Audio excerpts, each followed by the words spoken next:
guten Dach mitnehmen. Da bin ich noch eens mal wer. Vandaag will ich u is ne wahre Geschichte vertellen über die düren Socken of die düren Maßlösöcke. Rudi, dat was ne Mann, die als Hobby dat Musik maken hatte. He spölte in so ne Tanzkapelle und verdienen sich damit so manches Schienken unter die Hande.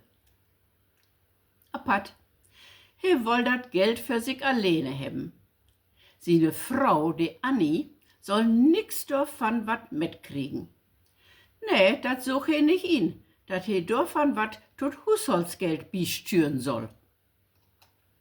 Dat poss Annie natürlich gar nicht, wegen sie ja so manchen Sonntag auf Sonntagabend alleine an Huse satt, wann Rudi mit seiner Musik unterwegs was. Und Annie wuss nicht, woher war dat Geld verstoppt hatte. Sie meg sich ob die Söke, drehen alle seine Jackentasken kek achter die Unterwöske in Schab. Kunnapat nix finden. Ja, Bessie in seine Sockentrecke kek. Wo sie süß gar nicht drin kek, wegen atet dor so etliche Pore von Söcke gaff, die all über längere Tiet förne an die Täne Löcker hatten. Und Löcker stoppen, dat was kein Hobby von Annie. Ja, dacht sie sich, du ollen Schlawiner, damit hast du war nicht recht, dat ich hier in diese Kommodentrecke kiek, wat? Und darum meg sie sich ne Plan, wo sie war an dat Musikgeld kommen kun. Ohne dat Rudi merken soll, dat sie sich dat Geld genommen hatte.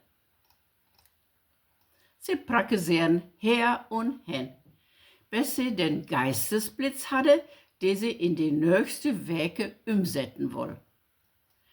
Sie malen sich all ut, wat sie sich alles für Frühjahrstüch kopen woll.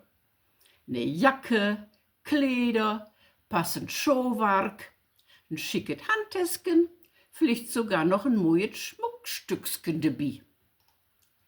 Als Rudi am nächsten Morgen nach der Arbeit gegangen was, greb sie to. Sie packen alle Söcke ut die Trecke in Abfallsack, die Moneten in ihren Geldbühl und führen mit in die Stadt. In den nächstbesten Container schmiert sie den Abfallsack und gönnt lichten Schritts in die Läden und kauft alles rund sich to. Abends wochten sie dann, doch mit den Bettgen schlecht gewetten ob ern Rudi. Apat, die kek abends nicht mehr in die Kommodentrecke.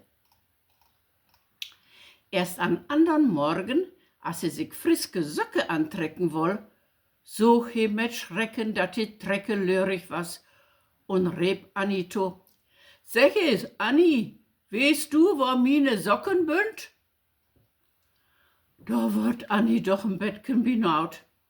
Apat, nu moch sie da, dat die Sache doch war dörtrecken, und sie vertellen ern Rudi die Geschichte so, als sie sich dat vorher utdacht hatte. Ach ja, dat woll ich dir ja noch vertellen. Als du gestern bei der Arbeit was, da quem hier so ne armen Mann an die Döre und woll ne Spende hebben. Ich heb ihm dann ut Mitleid die ne Söcke anboten. Ich wuss ja nicht, welche ihm davon war gefehlen, und darum heb ich ihm die Trecke für't Hus stellt und ihm secht, er soll sich mon de passenden utzöken.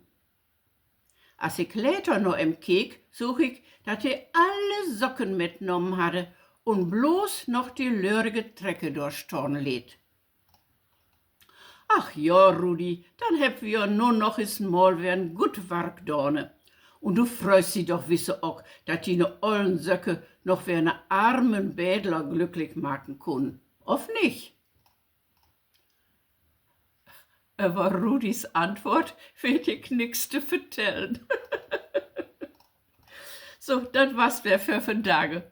Heute Kregel und ich sag, gut gone.